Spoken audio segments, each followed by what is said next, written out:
Hi guys, I'm just wanting to go over briefly the exercise we're doing for the next few weeks at least, which is called band assisted jumps. So as you know, the foundation of all the training we do here is strength training, which is the foundation of most athletic movements, because producing power, whether it's running faster or jumping higher, or decelerating or saving yourself from a fall if you trip on something, that is all linked to power and fast twitch fibres.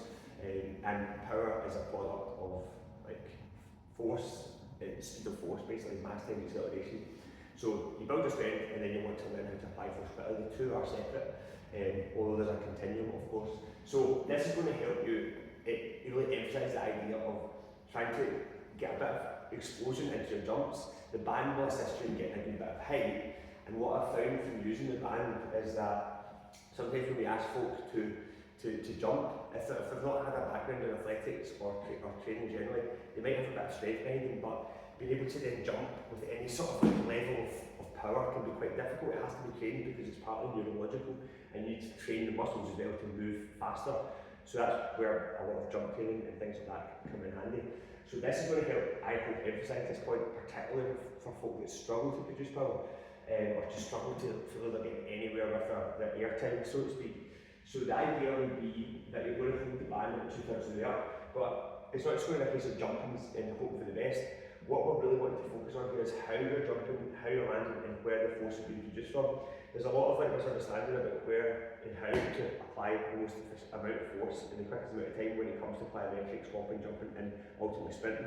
And that is that a lot of people being on their toes. So, for example, running their toes, but it's not really about that. When it comes to sprinting, for example, it's more about running in the balls of your feet, because you've got a bigger base, it's more stable, and you'll be able to apply more force if you've got a bigger base or area to apply the force to.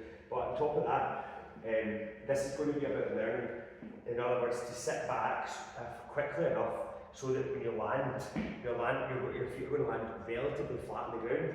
Because if you land too floaty like this, you're going to be unstable and you're more likely to sort of roll back and forward.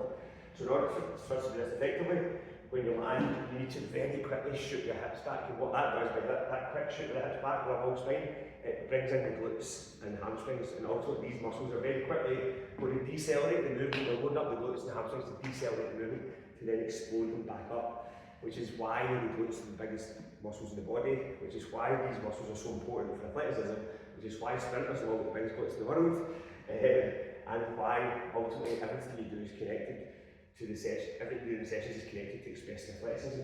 So what we're looking for is you're going to take, I'm going to do a few reps using napping.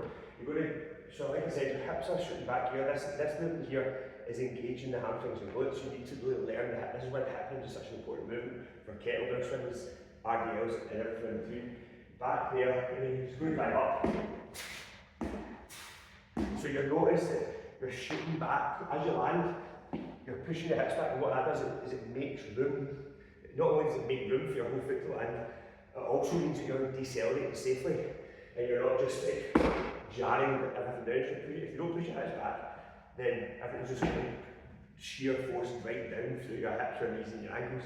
So this is another reason why hip hinging, RDLs, and learning to utilise your glutes effectively is so effective for running and minimising injuries, because if you don't do it properly, there's just going to be so much jarring going through your joints with every stride. Okay, so that's what we're going to try.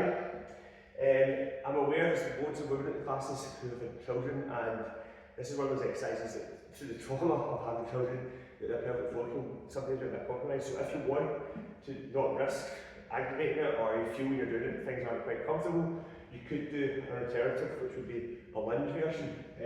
Same idea though, so you have to push your hips back to hold up the glute, and then you just drive up, shoot back, and you should find that's much more comfortable as well. So that's your options. Very effective. This is quite fun as well. It's exhausting. You do those reps, about 8 to 10 reps at a time. You're trying to use the band to pull you up, but you're also using it to try and teach you the timing. So if you're struggling with it, you can always pull it a wee bit more, and it will assist you a wee bit down, just slow you down a wee bit. So your deceleration is getting assisted too, because you're going to become from a greater height than normal.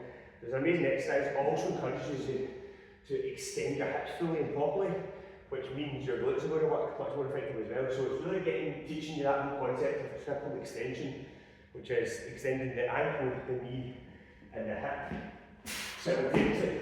And you're just coming up and down. It's fun, but it's hard. It's really good.